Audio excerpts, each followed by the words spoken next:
गेल्या 11 वर्षामध्ये जर राज्यामध्ये वन्यजीव आणि मनुष्य यांच्यामध्ये झालेला संघर्ष पाहिला तर या सगळ्या संदर्भात नागपूरचे अभय कोलारकर यांनी एक माहितीच्या अधिकारात माहिती मागवली होती, ती काय होती हे त्यांच्याकडून जाणून घेऊया। सर, सध्या हा सगळा प्रश्न ऐरणीवर आलेला आहे, ज्या पद्धतीने बिबट्या आता लहान मुलांची शिकार करायला लागलेला आहे। तुम्ही जी RTI मध्ये माहिती मागवली होती ती काय होती, धक्कादायक होती का आणि आजच्या या स्थितीला धरून आहे का?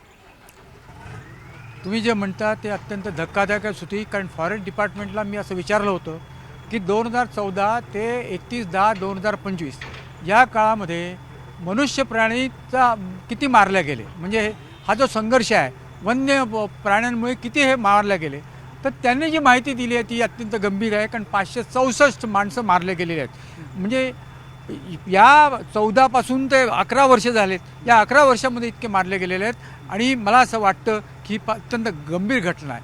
आपल्याला माहीत असेल की आपण पहिल्यांदा वन्य प्राणी वाढावे म्हणून प्रयत्न करतो, आता ते कमी होण्यासाठी प्रयत्न करतो। तर याच्यातनं सगळ्या अभ्यासकांचे सल्ला त्यांनी घेतला पाहिजे आणि यातनं काय मार्ग आहे काढलं पाहिजे असं माझं म्हणणं आहे। नक्कीच आपण पाहतोय की या वन्यजीव संघर्षामध्ये जवळपास 550 मानवांचा जो आहे तो यामध्ये जीव गेलेला। त्यामुळे आता राज्य सरकार या सगळ्या प्रश्नांवर तोडगा काढत असताना यावर साधक बाधक चर्चा व्हायला पाहिजे, कारण जर कुठलंही अभियान सुरू केलं आणि ते यशस्वी झालं नाही तर त्याची टीका देखील राज्य सरकारवर होऊ शकतं आणि जर यामध्ये मानवी जीव जात असेल तर याची चिंता देखील सरकारनं करणं तेवढीच गरजेचं आहे। व्हिडिओ जर्नलिस्ट प्रशांत मोहितेसह उदय तिमांडे, न्यूज 18 लोकमत, नागपूर।